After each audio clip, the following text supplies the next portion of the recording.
সকাল থেকেই অনেক বৃষ্টি, তো ভাবলাম যে একটু বাইরে যাই, উঠানে একটু যে ছবি টবি তুলে আসি।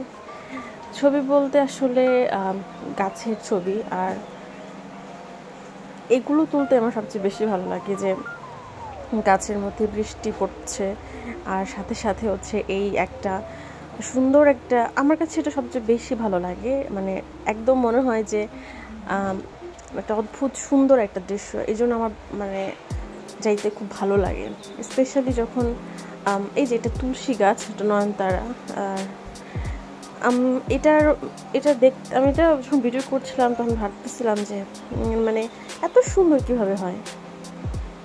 তো এটা একটু দেখছি, একটু র্যান্ডম আসলে ক্লিপ, এটা কোনো স্পেশালিটি নাই, জাস্ট মনে হইলো যে তুললাম।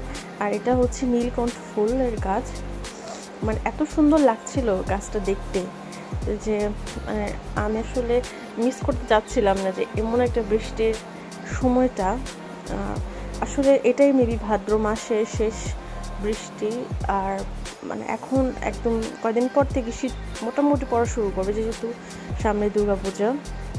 তো এই যে এটা নীলকণ্ঠ ফুল, আর বৃষ্টির ফোঁটাগুলো আমি নাড়াচ্ছিলাম গাছটা, খুব মানে ভালো লাগছিল দেখতে আসলে। সাথে একটু জ্বর সর্দি আছে, তো ভাবলাম চাই একটু ভিডিও করি, দেখতে থাকো। আর এটা হচ্ছে একটা পেয়ারা গাছ, আমাদের বাসার পেয়ারা গাছ। অনেক ভালো লাগে যখন এখানে আসলে কয়েকদিন পরই বিভিন্ন ধরনের পাখি, অনেক প্রজাতির পাখি আসে আমাদের এই গাছে। আর এটা হচ্ছে রক্তজবা। এটার মানে ছবিটা যখন আমি ভিডিও করতেছিলাম তখন আমার খুব ভালো লাগতেছিল।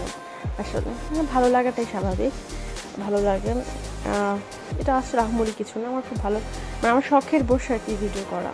আসলে আমার ভয়েস ওভার দিতে আমি খুব মানে অপরিপক্ষ, সেজন্য সবাই আমাকে একটু ক্ষমা সুন্দর দৃষ্টিতে দেখবেন। আর এই যে এটা হচ্ছে লেবু পারলাম একটা, দেখুন কি পরিমাণ বৃষ্টি চারদিকে হচ্ছে। সবাই ভালো থাকুন, নমস্কার।